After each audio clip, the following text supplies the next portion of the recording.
واحد فادع لنا ربك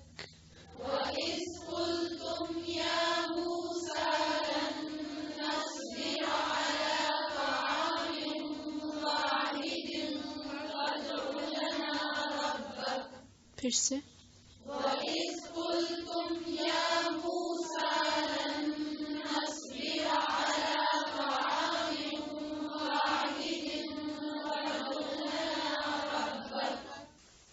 فادع لنا ربك فادع لنا ربك يخرج لنا مما تنبت الأرض من بقلها وقثائها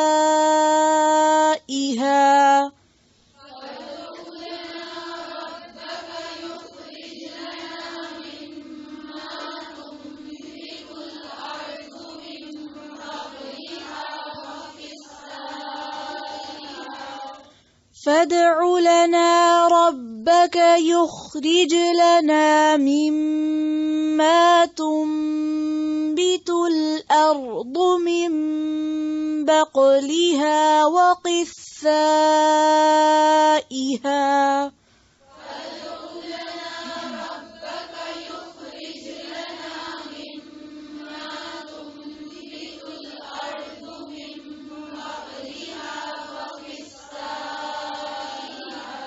ربك ربك پڑھ سکتے ہیں نہیں تم بتل تا پہ کیا ہے پھر سے پڑھیں فادع لنا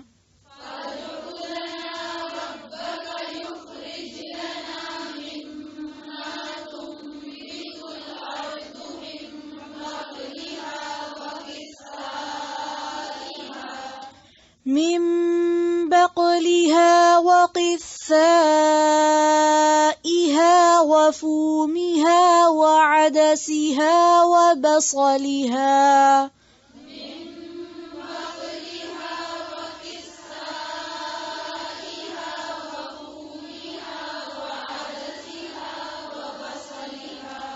من بقلها وقثائها وفومها وعدسها وبصلها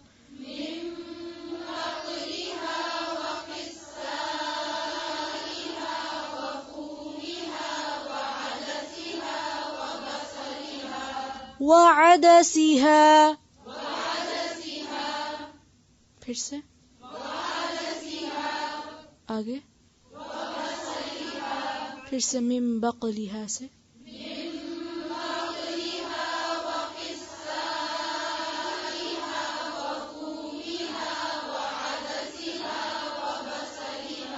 پھر سے پڑھیں گے اور زیر کو اور باریک کریں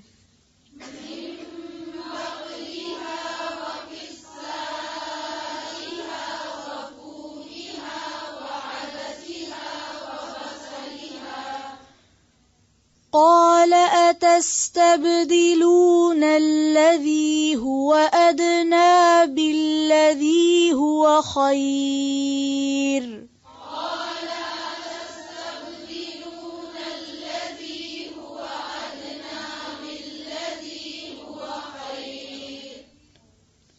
قال أتستبدلون الذي هو أدنى بالذي هو خير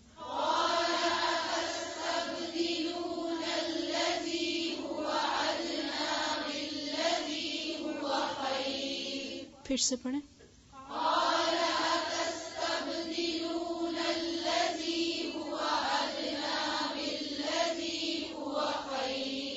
لیکن زبر کو لمبا نہیں کھینچے قال پھر سے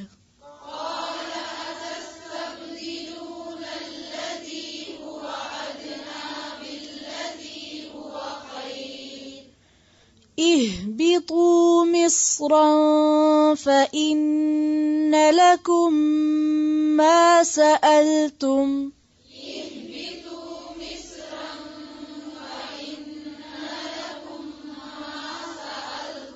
مصرا پڑھ سکتے ہیں مصرن، مصرن پڑھیں گے تو غلط ہو جائے گا، صاد کو ہلائیں نہیں، مصرن. اهبطوا مصرا فإن لكم ما سألتم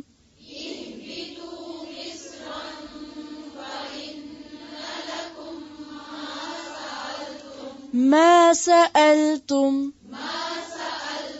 پھر سے اهبطوا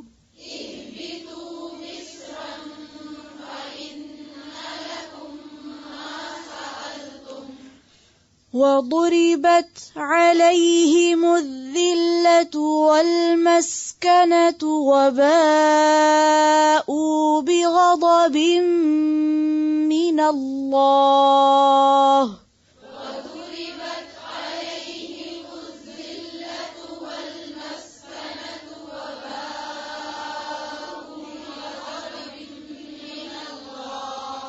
وضربت عليهم الذلة والمسكنة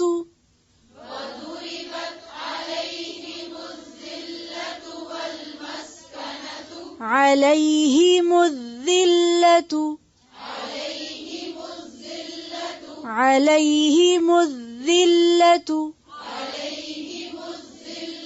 والمسكنة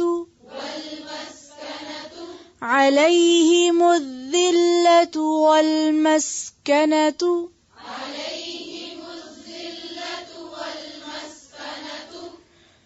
وضربت عليهم الذلة والمسكنة وباءوا بغضب من الله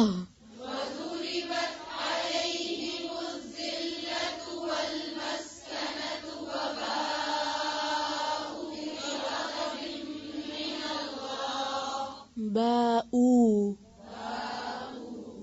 اس کو باءو نہیں پڑھیں گے، ٹھیک ہے، حمزہ کے آگے واو ہے، ٹھیک ہے. وباءوا بغضب من اللہ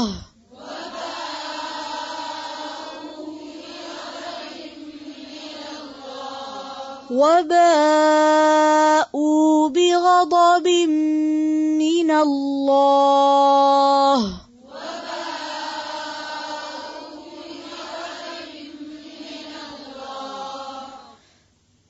پھر سے پڑھیں وضربت عليهم الذلة والمسكنة وباءوا بغضب من الله پھر سے پڑھیں ایک ایک حرف کو واضح کر کے وضربت عليهم الذلة والمسكنة وباءوا بغضب من الله وباءوا بغضب من اللہ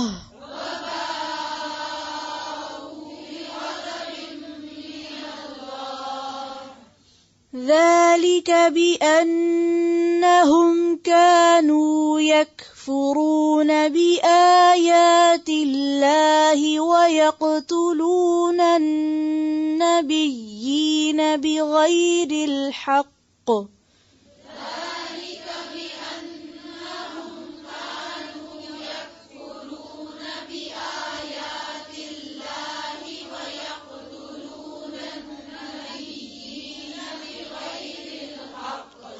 ذلك بأنهم ذلك نہیں پڑھیں گے ذلك بأنهم كانوا يكفرون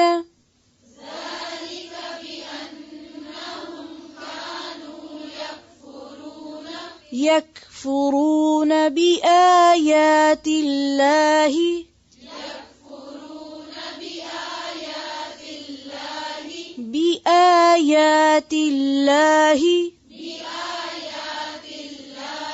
ويقتلون النبيين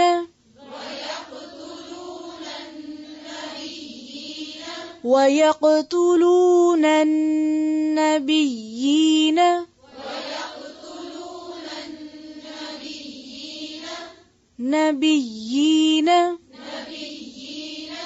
وَيَقْتُلُونَ النَّبِيِّينَ بِغَيْرِ الْحَقِّ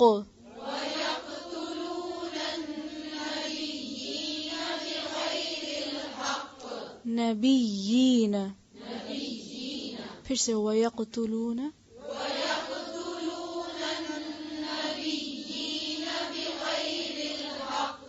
پھر سے ذَلِكَ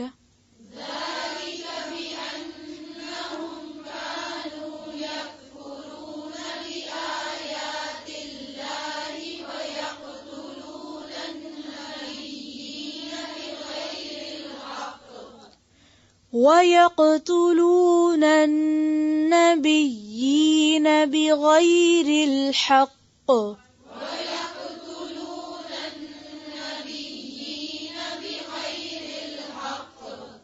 بغیر زیر کو اور باریک کریں بغیر الحق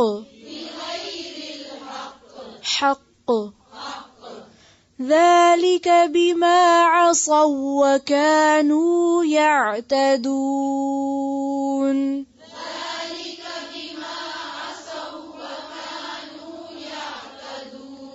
ذلك بما عصوا وكانوا يعتدون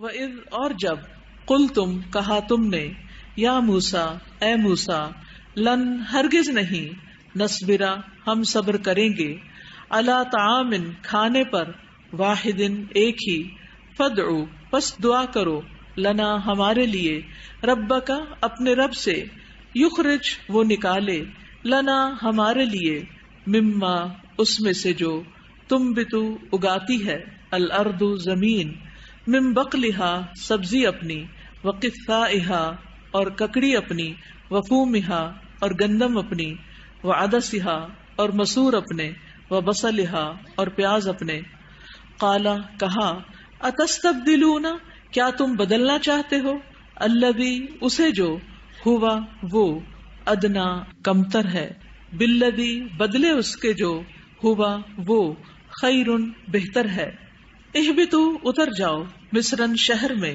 فإن تو بے شک لکم تمہارے لیے ہے ما جو سألتم مانگا تم نے وضربت اور مار دی گئی علیہم ان پر الذلت ذلت والمسکنت اور محتاجی وباؤ اور وہ پلٹے بغضب سات غضب کے من اللہ اللہ کی طرف سے ذالک یہ بأنہم بوجہ اس کے کہ وہ کانو تھے وہ یکفرون وہ کفر کرتے بآیاتی سات آیات کے اللہ کی ویقتلون اور وہ قتل کرتے تھے النبیین نبیوں کو بغیر الحق حق کے ذالک یہ بما بوجہ اس کے جو عصوا انہوں نے نافرمانی کی وکانو اور تھے وہ یعتدون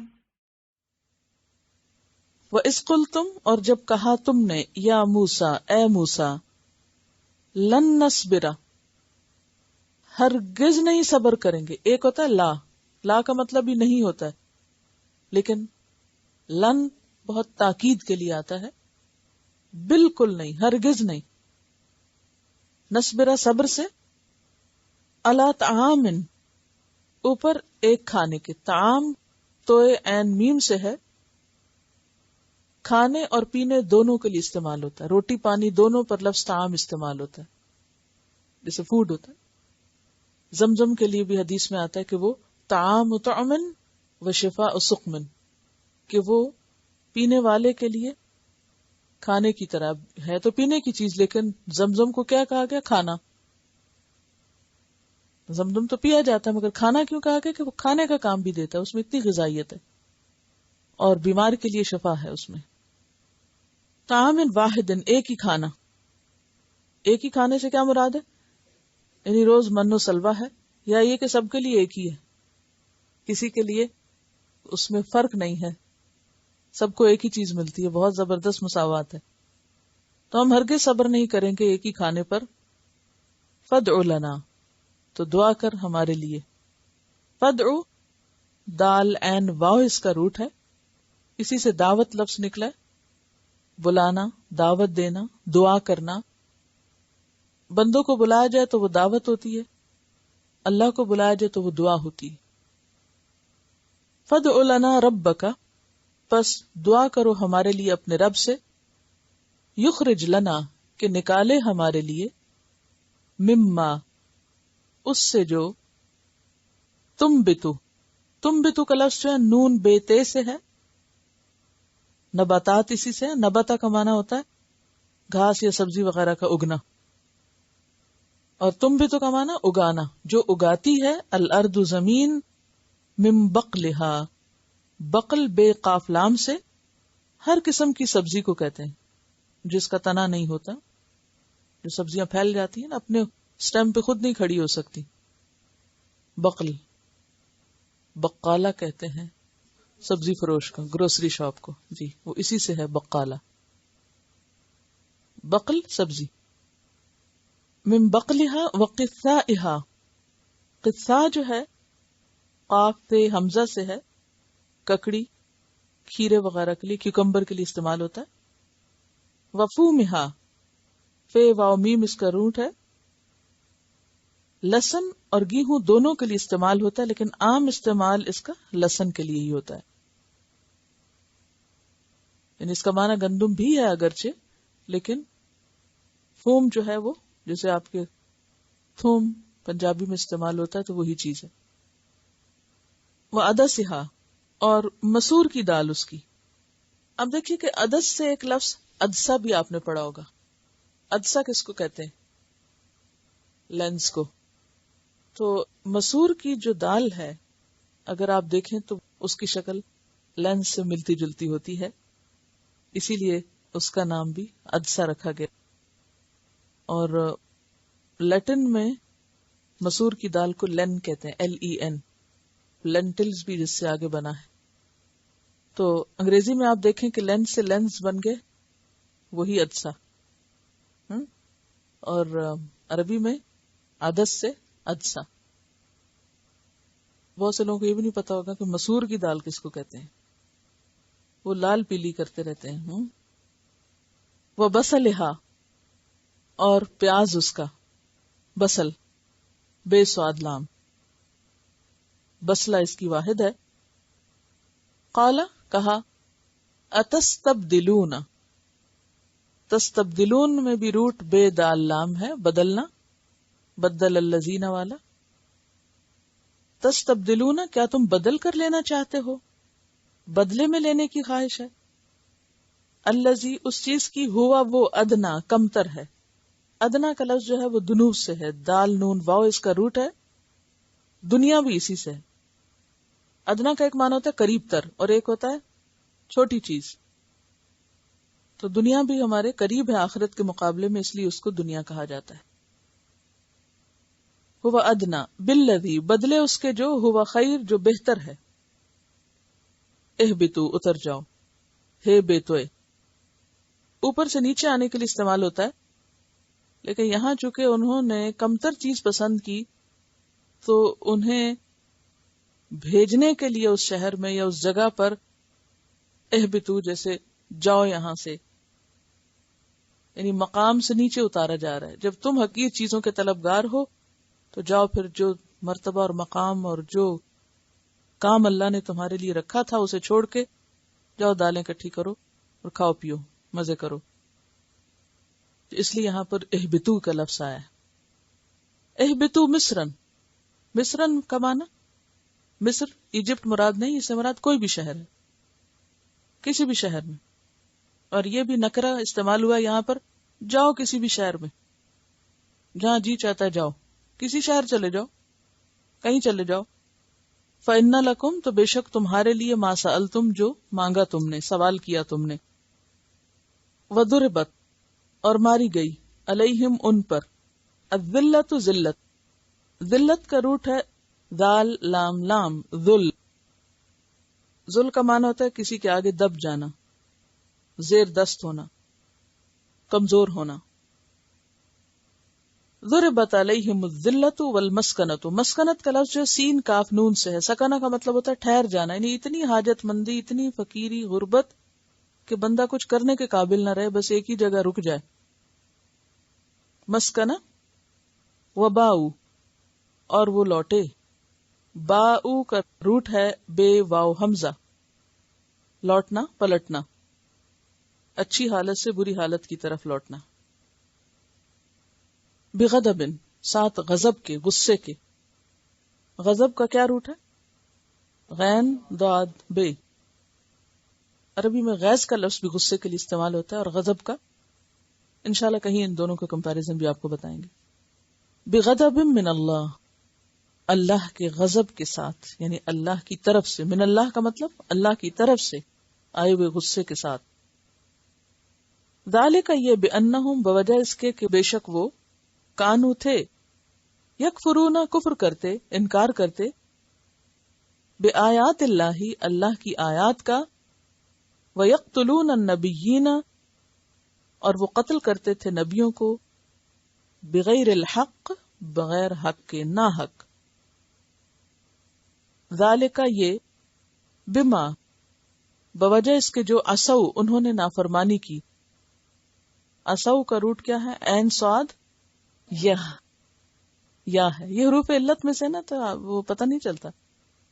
عصوا اسی سے عصیان ہے، حکم نہ ماننا، نافرمانی کرنا، جان بوجھ کے چاہے انجانے میں. ذالک بما عصوا، وکانو، اور تھے وہ، یعتدون، وہ حد سے بڑھ جاتے. یعتدون کا روٹ ہے عین دال واو. یہ ایک اور لفظ کا روٹ بھی تھا، عین دال واو. عدو، دشمن. تو دشمن بھی کیا کرتا ہے؟ حد پہ تھوڑی رہتا ہے، عدل سے تھوڑی کام لیتا ہے، حد سے بڑھ جاتے تھے. مراد یہ کہ اللہ کے احکام کی پیروی نہیں کرتے تھے، اس سے آگے نکل جاتے. وَإِذْ قُلْتُمْ يَا مُوسَىٰ، اور جب تم نے کہا اے موسیٰ. تم سے مراد یہاں کون ہے؟ بنی اسرائیل. لن نصبر، ہم ہرگز نہیں صبر کر سکتے، ہم صبر نہیں کریں گے. اب آپ انداز دیکھیے، علی طعام واحد، ایک کھانے پر. یہ روز روز کا من و سلوہ ہم سے نہیں کھایا جاتا. اور من و سلوہ کیا تھا؟ گوشت حلوہ، کیونکہ من سویٹ چیز تھی اور سلوہ جو تھے بٹیر تھے، پرندے تھے، پرندوں کا گوشت تھا. تو عام زبان میں کہیں گوشت حلوہ تھا. یہ گوشت حلوہ نہیں ہم کھا سکتے روز. لن نصبر علی طعام واحد فادع لنا ربک، جاؤ اپنے رب سے دعا کرو. جیسے پیچھے اذ استسقا انہوں نے پانی مانگا نا، اب یہ ہے کہ ہمیں کچھ اور کھانا لا کے دو.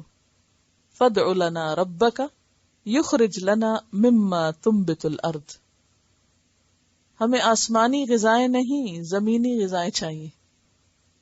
زمین سے اگی ہوئی چیزیں چاہیے، آسمان سے اتری ہوئی نہیں. ہمیں اس میں سے لا کے دو جو زمین اگاتی ہے. اور پھر کیا کیا نام بتائے، پوری لسٹ دی. من بقلها وقثائها وفومها وعدسها وبصلها، سب چٹپٹے کھانوں کی ریسیپی. یہ سب کچھ چاہیے. قال اتستبدلون الذی هو ادنی بالذی هو خیر، کہا کہ کیا تم بدل کر لینا چاہتے ہو اس چیز کو جو کمتر ہے اس کے بدلے جو بہتر ہے.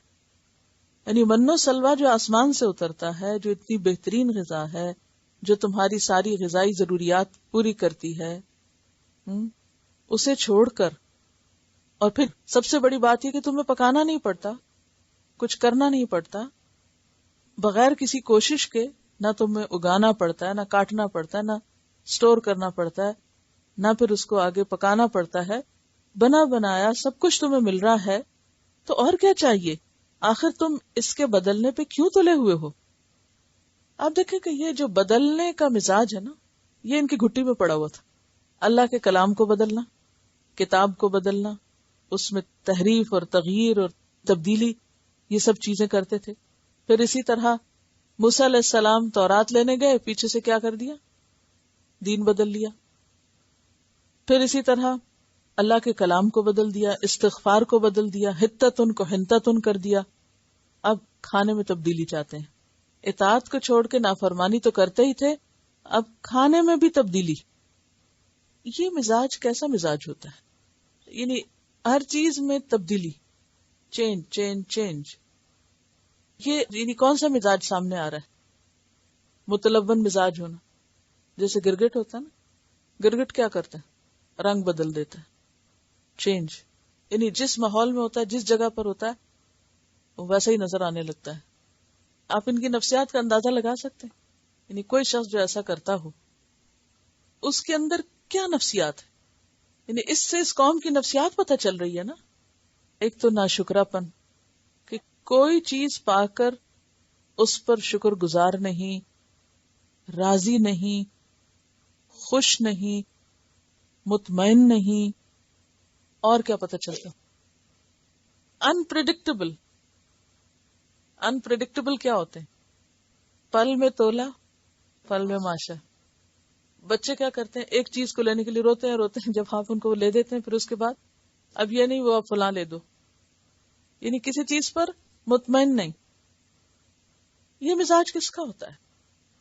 جس کی زندگی میں کوئی مقصد نہیں ہوتا، نہ سمجھ انسان، جس کو نعمتوں کی کوئی قدر نہیں.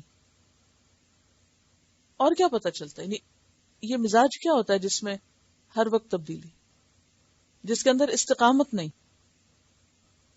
استقامت کیا ہوتا ہے؟ قل آمنت باللہ ثم استقم. کہو میں اللہ پہ ایمان لایا اور پھر اس پہ جم گئے. جو لائن اختیار کی اس پر جم گئے. یہ نہیں آج یہ سبجیکٹ تبدیل کر لیا. بعض لوگ ہوتے ہیں نا، ایک چیز پڑھتے پڑھتے اب اس سے دل اکتا کے چلو اب یہ پڑھنے لگ جاتے ہیں. تھوڑے دن وہ پڑھا، پھر کہ نہیں اب یہ سبجیکٹ چینج کر لیتے، اس کا سکوپ بہت ہے، نہ یہاں کرے نہ وہاں کرے. تو جس انسان کے اندر مستقل مزاجی نہیں ہوتی، وہ زندگی میں کوئی بڑی کامیابی حاصل نہیں کر سکتا. یہ زوال یافتہ قوموں کی علامت ہوتی ہے، اور ناکام انسانوں کی، کہ ان کے اندر کوئی استقامت نہیں. نبی صلی اللہ علیہ وسلم نے جو بنیادی بات صحابہ کرام کے اندر ڈالی تھی، وہ استقامت، کہ پہاڑ بھی سر سے گزر جائے، اپنے مقصد سے نہیں ہٹنا، مین آف پرنسپل ہونا، اصول کا ہونا. اور یہاں کوئی اصول ہی نہیں، بے اصولے لوگ. تو با اصول ہونے اور بے اصول ہونے میں بڑا فرق ہوتا ہے. کچھ لوگوں کا یہ حال ہوتا ہے نا کہ جیسے بیٹھے ہیں کھڑکی سے دیکھ رہے ہیں کوئی جا رہا ہے، اس کے پیچھے پیچھے حصہ، کون کدھر جا رہا ہے، کون کیا کر رہا ہے، وہ کہاں سے آیا ہے. جب تک زندگی میں کوئی مقصد نہیں ہوتا نا، تو انسان کے اندر یکسوئی نہیں آ سکتی. ابراہیم علیہ السلام کی سب سے بڑی خوبی کیا بتائی گئی قرآن پاک میں، جو بار بار آتی؟ یکسو مسلمان تھے، یکسو حنیف مسلمہ، فوکسڈ، کام سے کام، کوئی ادھر ادھر کی فالتو بیکار چیزیں نہیں. کچھ لوگوں کو اپنا کام تو آتا نہیں، نہ وہ اپنا کام کرتے، ہر دوسرے کے کام میں دخل اندازی ان کا شغل ہوتا ہے، اپنی ذمہ داری پوری نہیں. اگر پوچھو یہ کام کیوں نہیں کیا تو کئی بہانے، لیکن دوسروں کے متعلق خوب معلومات ہوں گی ان کے پاس. تو یہ طریقہ کار بھی زندگی میں نقصان دہ ہوتا ہے. اب دیکھیں کہ کبھی بھی گہرائی میں آپ نہیں جا سکتے. یہ جو میں کہتی ہوں نا، آپ کو ایک ٹیکسٹ استعمال کریں، روز نہیں بدلیں ٹیکسٹ. کیوں؟ کیونکہ آپ کی نگاہیں اس سے مانوس ہوں گی، آپ کے ذہن میں اس کا امیج بنے گا، پھر آپ اس کے اندر گہرائی میں جا سکیں گے. اور اگر آپ ابھی یہ لے لیں، پھر وہ لے لیں گے، پھر وہ لے لیں گے، نہ ادھر کے نہ ادھر کے، یکسوئی نہیں آئے گی. تو غور و فکر کے لیے، یکسوئی کے لیے ڈسٹریکشنز کا ہونا نقصان دہ ہوتا ہے.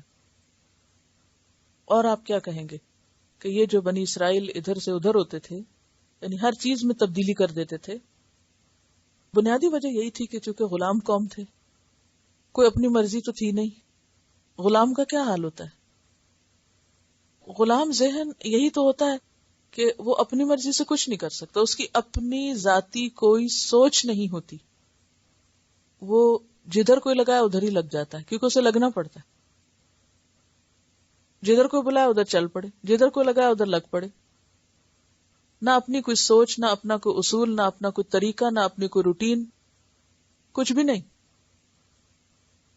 تو جب تک زندگی میں مستقل مزاجی نہ آئے اور جب تک انسان ایک چیز پر جم نہ جائے تو کام ہو نہیں سکتا.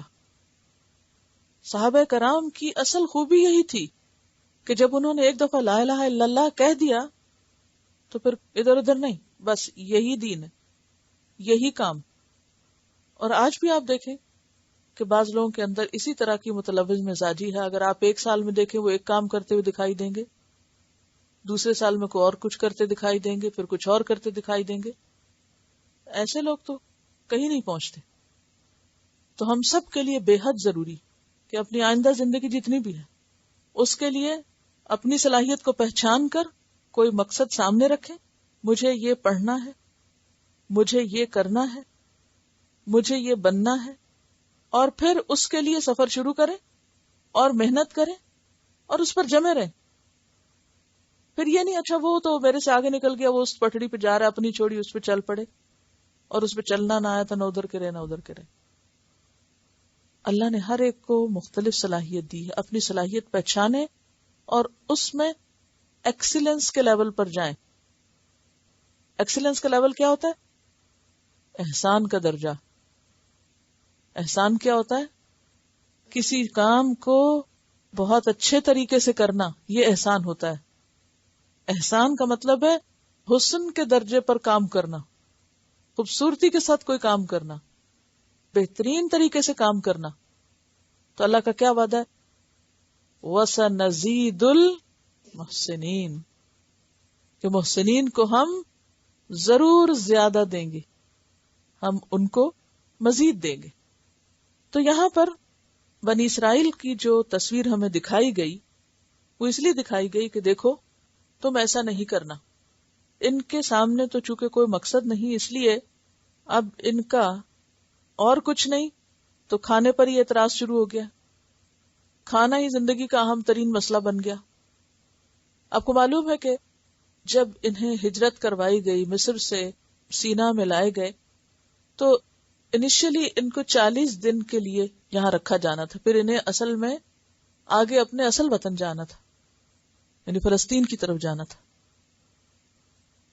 لیکن چونکہ انہوں نے موسیٰ علیہ السلام کی غیر موجودگی میں، کیونکہ انہیں وہاں طور پر تورات دی جانی تھی، ان کے پیچھے انہوں نے بچڑے کو معبود بنا لیا، تو اس کی سزا کے طور پر ان پر 40 سال کی صحرا نوردی لکھ دی گئی.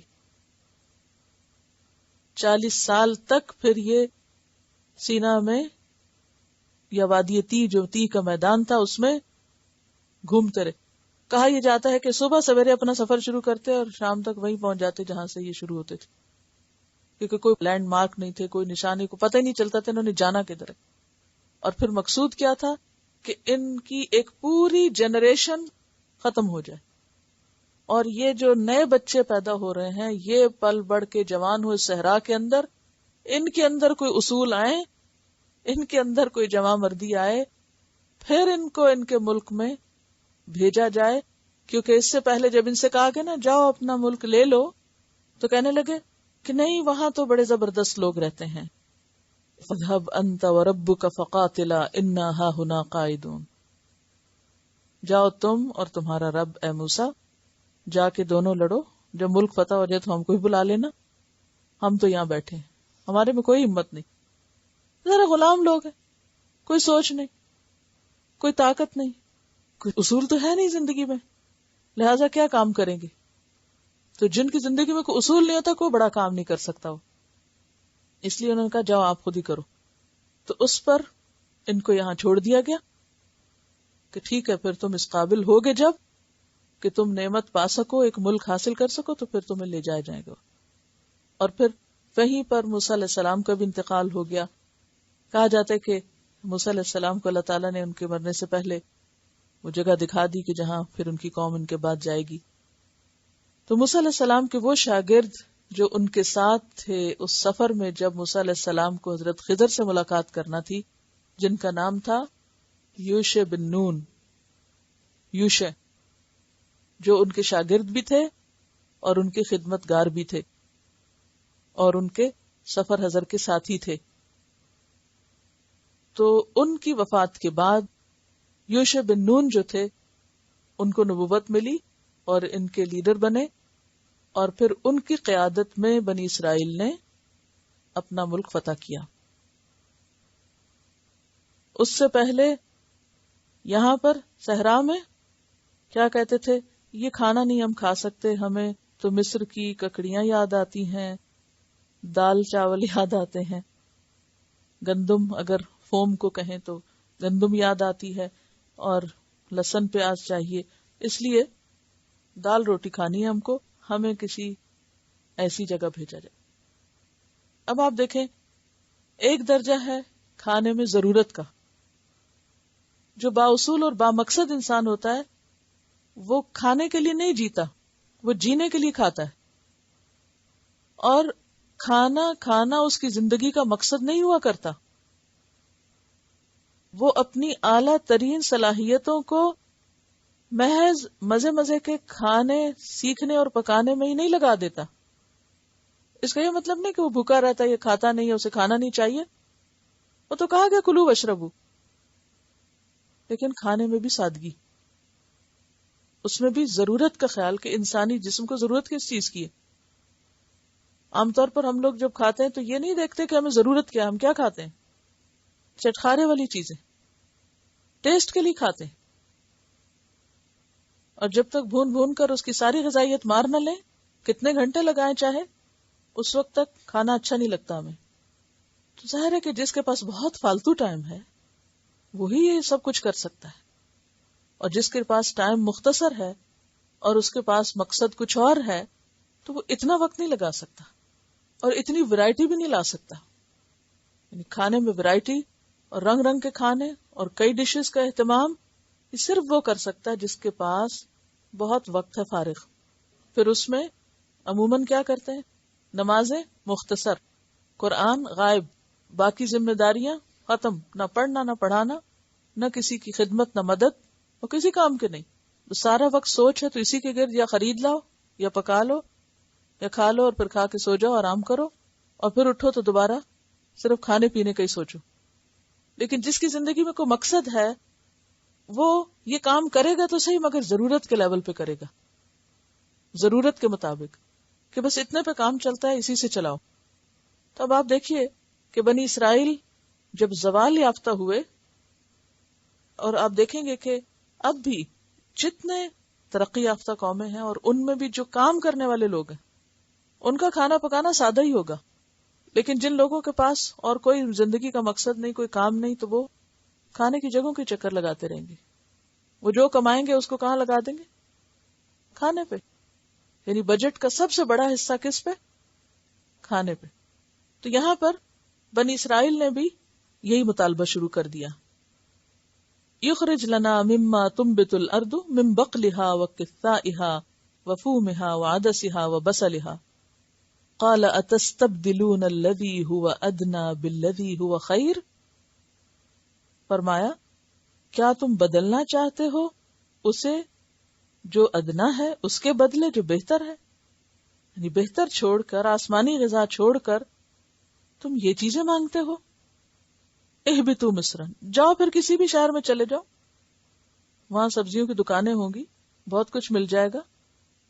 صحرا چھوڑ کے کسی بستی میں جاؤ، شہر میں جاؤ.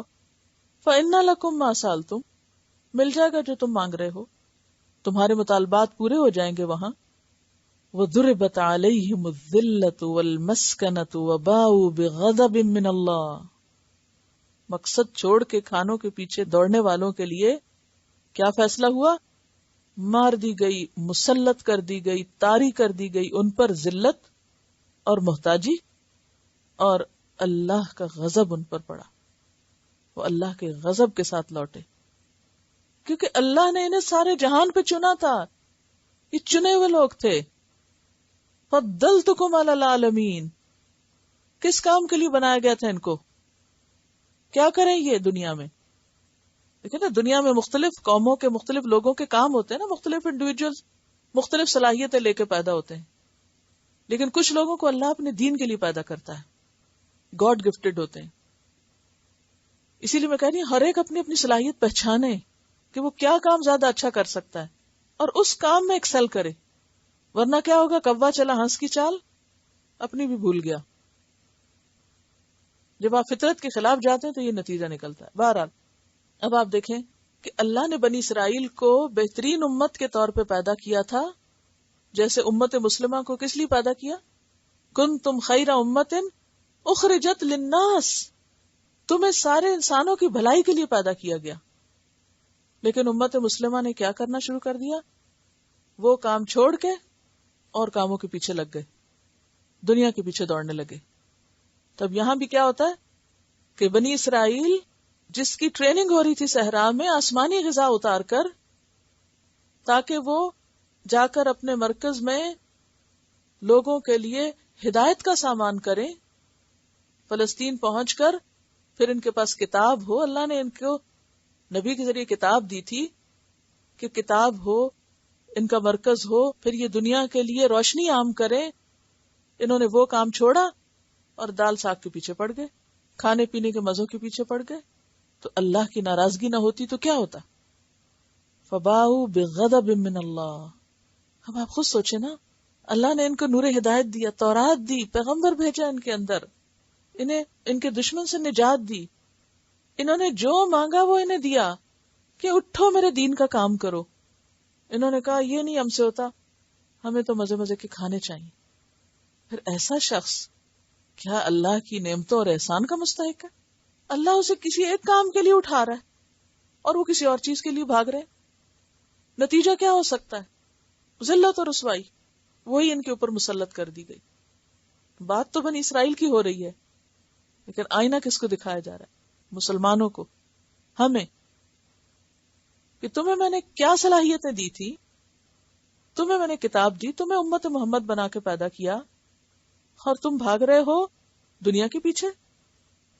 ذالک بانہم کانوا یکفرون بآیات اللہ، یہ اس وجہ سے ہوا کہ وہ اللہ کی آیات کا انکار کرتے تھے، کوئی حکم ماننے کو تیار نہیں تھے، کوئی ان کے اندر اطاعت کا جذبہ نہیں تھا. وَيَقْتُلُونَ النَّبِيِّينَ بِغَيْرِ الْحَقِّ، اور وہ نبیوں کو ناحق قتل کرتے تھے. یعنی جو انہیں ہدایت کی بات بتاتا اس کو بھی ٹھکانے لگا دیتے، جو انہیں سمجھانے کی کوشش کرتا اس کا بھی گلا دبا دیتے کہ خبردار ہمیں کچھ کہا، ہم کچھ نہیں سننا چاہتے. آج آپ دیکھیں کہ عمومی طور پر مسلمان ملکوں میں کیا ہو رہا ہے، یہی کچھ ہو رہا ہے. تو یہی حال بنی اسرائیل کا تھا، خود بھی نہیں ماننا، اور اگر کوئی بات بتانے کے لیے آئے تو اس کو بھی ناحق قتل کرنا. اور یہ کیوں کرتے تھے؟ کیوں قتل کرتے تھے نبیوں کو ناحق؟ ذالک بما عصوا، کیونکہ وہ نافرمانی کرنا چاہتے تھے کہ ہمیں خوب ڈھیل ملے، کھلی چھٹی ملے، کوئی کہنے والا، روکنے والا، منع کرنے والا نہ ہو کہ جو ہمیں اس چیز سے روکے. یعنی کوئی ہمیں نہی عن المنکر نہ کرے، کوئی ہمیں ہمارے اس کام سے نہ روکے. نبی صلی اللہ علیہ وسلم نے فرمایا، جب تم بیانے پہ سودا خریدنے لگو گے، کھیتی میں تمہارا جی لگ جائے گا، جہاد چھوڑ بیٹھو گے، تو اللہ تم پر ہمیشہ کے لیے ایسی ذلت غالب کرے گا جو تم سے کبھی دور نہ ہوگی جب تک تم اپنے اصلی دین پر قائم نہ ہو جاؤ. یہ حضرت ابن عمر کی روایت، عبداللہ بن عمر کی. رسول اللہ صلی اللہ علیہ وسلم نے امت مسلمہ کے لیے یہ فرمایا تھا کہ جب تم بیانے پہ سودا خریدنے لگو، یعنی ہے کچھ نہیں پاس، یعنی کیش پر نہیں بلکہ بیانے پہ، لیز پر، یا پہلے ایڈوانس دے کے ٹوکن منی اور پھر اس کے بعد قسطوں پر، اور پھر کھیتی میں تمہارا جی لگ جائے اور جہاد چھوڑ بیٹھ، یعنی صرف خرید و فروخت، دنیا کمانا تمہاری زندگی کا مقصد ہو جائے اور جہاد چھوڑ بیٹھو، یعنی اللہ کے دین کو آگے. جہاد کا مطلب صرف قتال نہیں ہے، جہاد اٹ موسٹ اسٹرگل کو کہتے ہیں.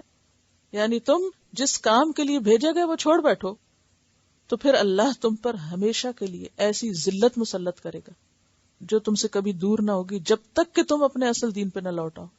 یہی کام نہ کرو جس کے کرنے کے لیے کہا گیا ہے. تو جیسے بنی اسرائیل باؤ بغضب من اللہ ہوئے، نبی صلی اللہ علیہ وسلم نے امت مسلمہ کو بھی اس سے خبردار کیا تھا. تو انہوں نے بہت سے انبیاء کو، اللہ کے دین کی بات کرنے والوں کو ختم کیا، کیونکہ ان کے اندر پھر سنگ دلی اور بے حسی بڑھ گئی. یعنی بے حس انسان ہی کسی نیک انسان کو قتل کر سکتا ہے نا، جس کے اندر کوئی احساس نہ ہو، کوئی رحم کا جذبہ نہ ہو، بالکل خیر سے خالی. اور بے حسی کب ہوتی ہے انسان پر؟ غفلت کب طاری ہوتی ہے؟ جب انسان صرف کھانے پینے والا، عیش و عشرت کرنے والا ہو تو دل غافل ہوتا جاتا ہے نا. نہ کبھی قرآن پڑھے، نہ کبھی نماز میں دل لگائے، نہ کچھ. اب یقین کریں صرف چند دن آپ قرآن پڑھائے نہیں، پھر اپنے دل کا حال دیکھیں کیا ہوتا ہے. پھر آپ کو دوبارہ پڑھنے کو بھی دل نہیں چاہے گا. اسی طرح جیسے اب آپ قرآن پڑھ رہے ہیں تو ابھی آپ کو ذرا مشکل لگ رہا ہے، لیکن آپ دیکھیں گے کہ آہستہ آہستہ آپ کا ٹیسٹ ایسا ڈیولپ ہوگا کہ اس کے بغیر چین نہیں آئے گا. تو یہ انشاءاللہ تعالی یہ قدرتی سی بات ہے یہ. اور صرف یہ دین کے ساتھ ہی نہیں، کوئی بھی کام آپ دیکھیں. مثلا اگر آپ سینا چھوڑ دیں، چاہے آپ کتنا ہی اچھا سیتے ہو، تو کیا ہو جاتا ہے؟ ہناڑی. پکانا چھوڑ دیں، کتنے اچھے کوک ہو، سمجھ ہی نہیں آتی کیا کر رہا ہے. کوئی کام جو آپ چھوڑ دیں تو دوبارہ کرنا مشکل لگتا ہے. اسی طرح دین کا کام چھوڑ دیں، پڑھنا لکھنا چھوڑ دیں. آپ میں سے کئی ایسے بھی ہوں گے جو بہت ایوارڈ ہولڈر ہوں گے، بہت اعلیٰ ڈگریاں رکھتے ہوں گے، لیکن کئی سال سے پڑھنا لکھنا چھوڑا ہوا ہے. تو اب کیا لگتا ہے؟ اب مشکل لگتا ہے نا. حالانکہ آپ نے اتنی مشکل پڑھائیاں کی اور اب آپ کو پڑھنا مشکل لگ رہا ہے، جو کہ قرآن تو اللہ نے ویسے ہی بہت آسان کیا ہے. وَلَقَدْ يَسَّرْنَا الْقُرْآنَ لِلذِّكْرِ فَهَلْ مِن مُدَّكِرٍ. کیونکہ عادی نہیں رہتے نا ہم. وہ ایک غفلت، ایک بے حسی، ایک بس ایسی کیفیت طاری ہو جاتی ہے کہ انسان کچھ کرنے کے قابل نہیں ہوتا. تو ان لوگوں کے اوپر بھی ایسی بے حسی، ایسی غفلت، دین سے دوری، کیونکہ دنیا میں پوری طرح منہمک ہو گئے تھے، اپنے مقصد کو بھلا بیٹھے. اور پھر کوئی اگر کہتا ہے ان کو کہ یہ غلط کر رہے ہو تو اسی کے پیچھے پڑ جاتے، اسی سے لڑنے لگتے، حتیٰ کہ قتل کرنے سے بھی گریز نہ کرتے. اور اس میں ہم دیکھتے ہیں کہ حضرت زکریا علیہ السلام ان کے ہاتھوں قتل ہوئے، حضرت یحییٰ علیہ السلام ان کے ہاتھوں قتل ہوئے، جو بڑے بڑے انبیاء ہیں. پھر اسی طرح حضرت عیسیٰ علیہ السلام کو انہوں نے ٹھکانے لگانا چاہا، وہ تو اللہ نے اپنی رحمت سے اور اپنے خاص تدبیر کے ذریعے ان کو اوپر اٹھا لیا. تو یہ وہ وجوہات تھیں کہ جن کی بنا پر اللہ تعالیٰ ان سے ناراض ہوا. ذالک بما عصوا، یہ اس وجہ سے تھی، یعنی ذلت و مسکنت کی وجہ، کہ جن کاموں سے ان کو روکا گیا تھا یہ انہی کاموں کو کرنا چاہتے تھے. وَكَانُوا يَعْتَدُونَ، اور صرف یہ نہیں تھا کہ غلط کام کرتے تھے، غلط کاموں میں بھی حدیں پار کر جاتے تھے، حد سے نکل باہر جاتے تھے.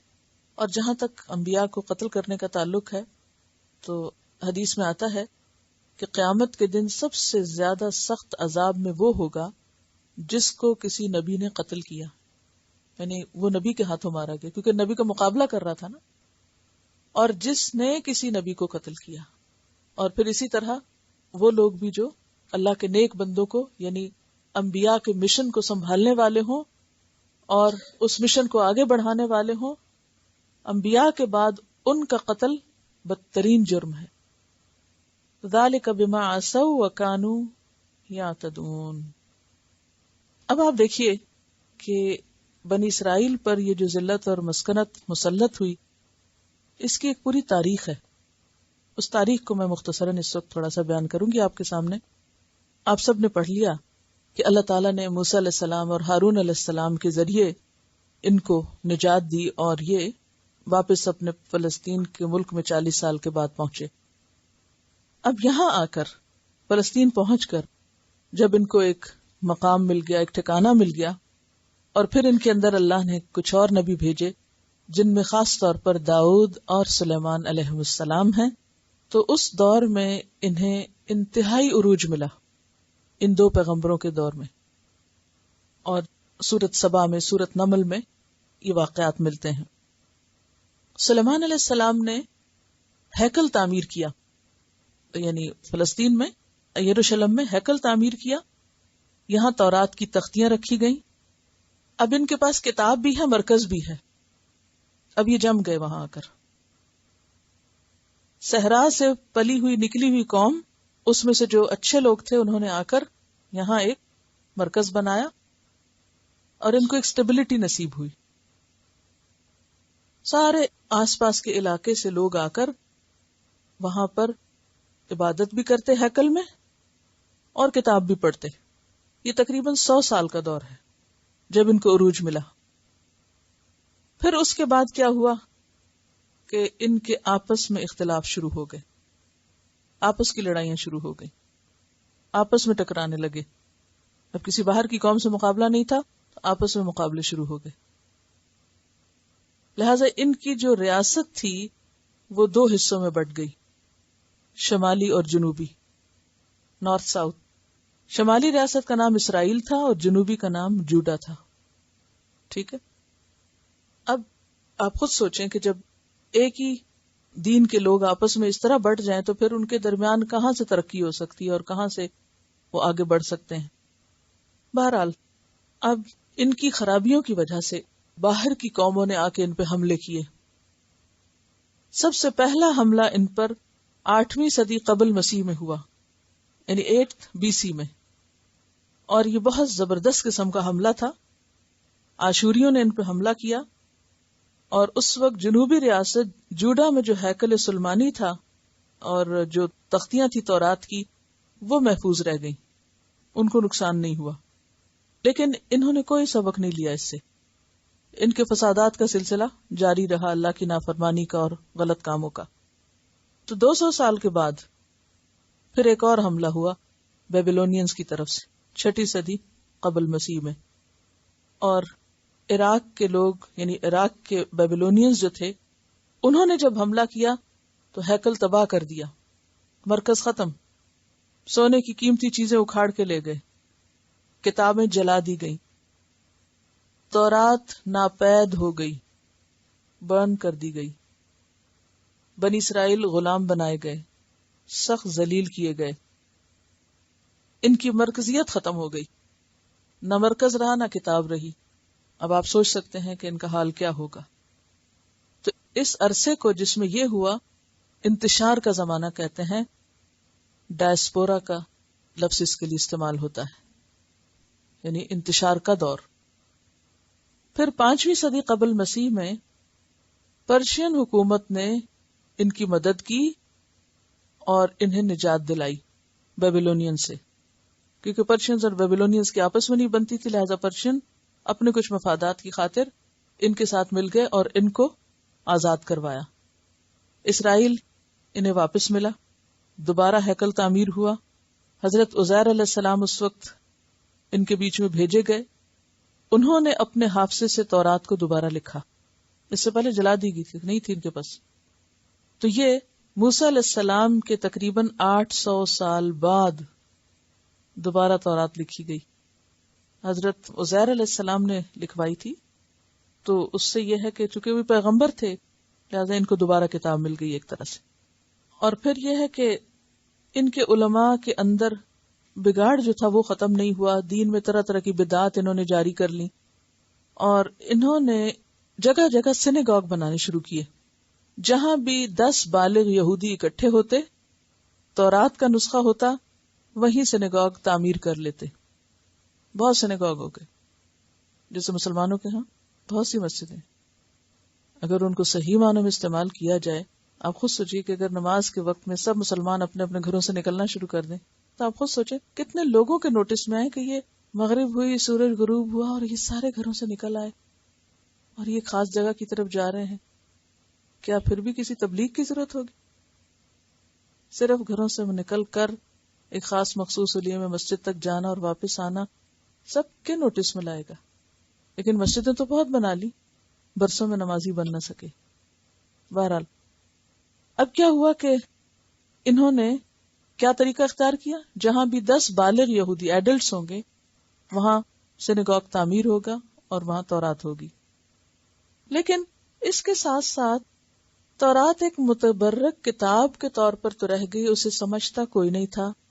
جہالت کا یہ عالم ہو گیا کہ ان کے اندر سے آخرت کا جو تصور تھا وہ بالکل ہی ختم ہو کے رہ گیا کہ مرنا بھی ہے اور جا کے کوئی حساب کتاب بھی ہونا، بالکل بھول گئے. آج ہمارا حال کیا ہے؟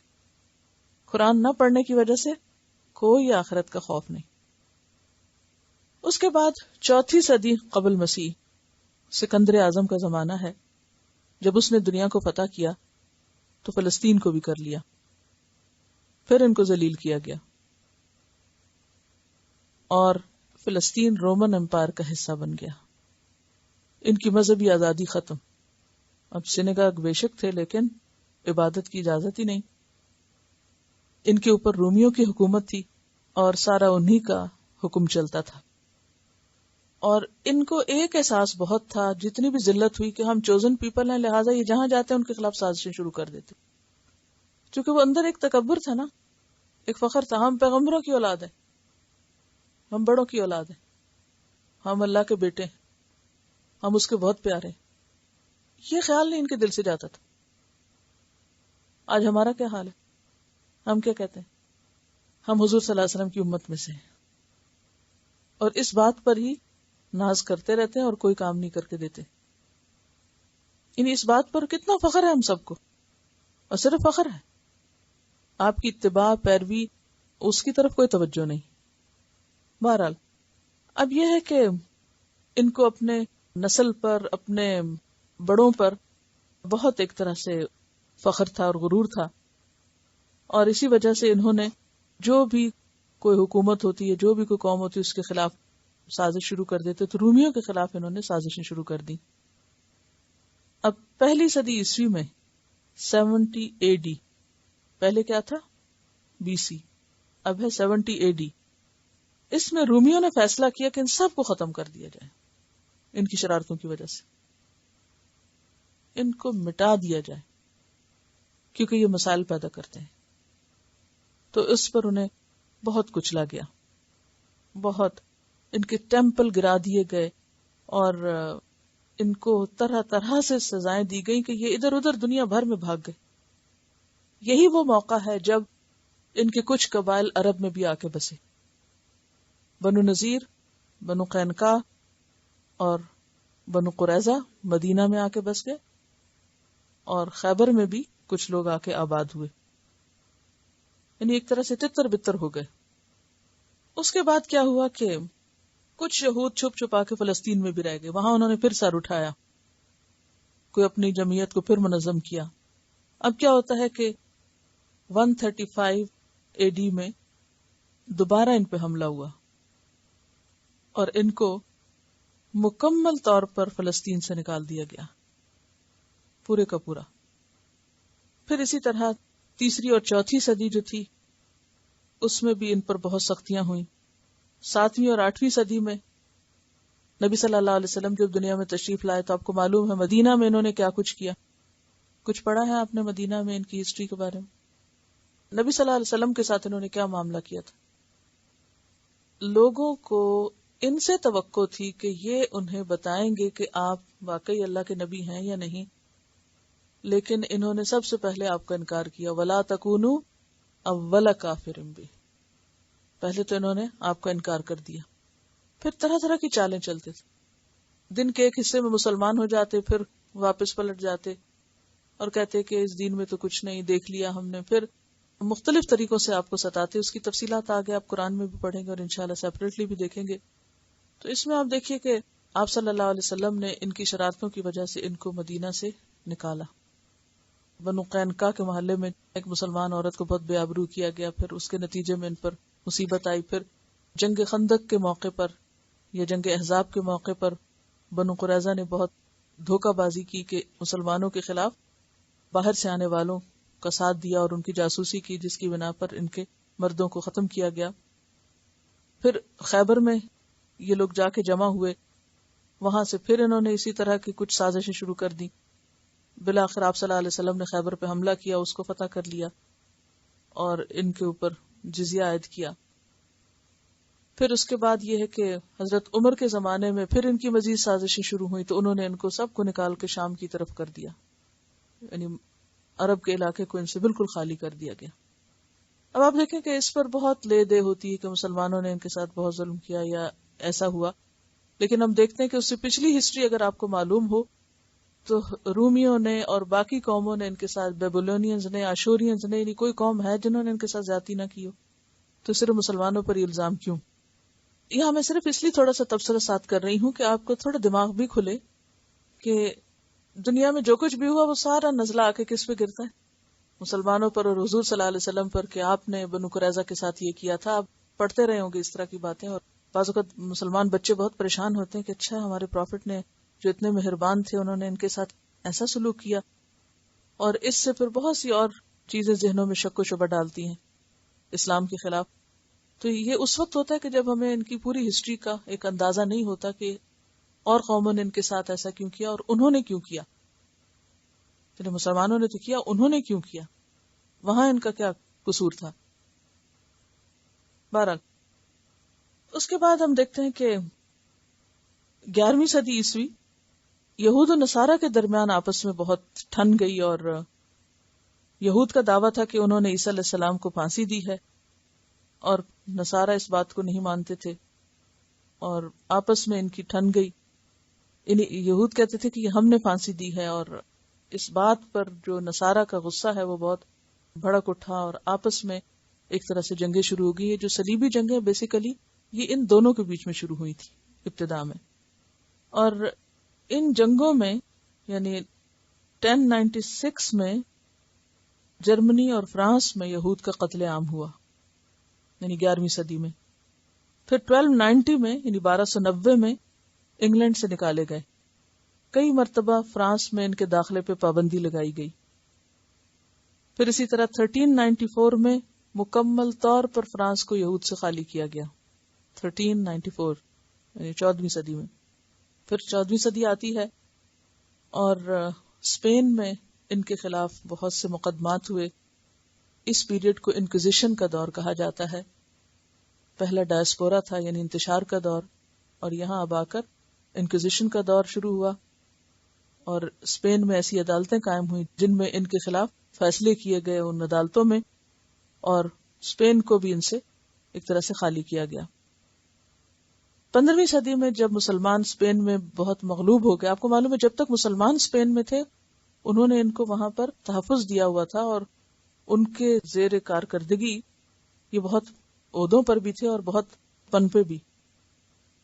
لیکن 15ویں صدی میں آپ کو معلوم ہے کہ خود اسپین میں مسلمانوں کا ڈاؤن فال ہوا، اور مکمل طور پر اسپین جو تھا وہ عیسائیوں کے تحت آ گیا. اور ان کا حکم کیا تھا کہ اسپین میں صرف وہ رہ سکتا ہے جو عیسائی ہے، اور اسی وجہ سے مسلمانوں کو بھی وہاں سے مار نکالا گیا. یا تو لوگ عیسائی ہو گئے یا پھر یہ کہ وہاں سے نکال دیے گئے. اسی طرح یہود میں سے بھی کچھ لوگ بظاہر عیسائی بن گئے، اور جو نہیں بنے ان سب کو وہاں سے نکال دیا گیا. اس کے بعد یہ ہے کہ اسپین کے قریب ایک اور ملک ہے پرتگال یعنی پورچوگیز.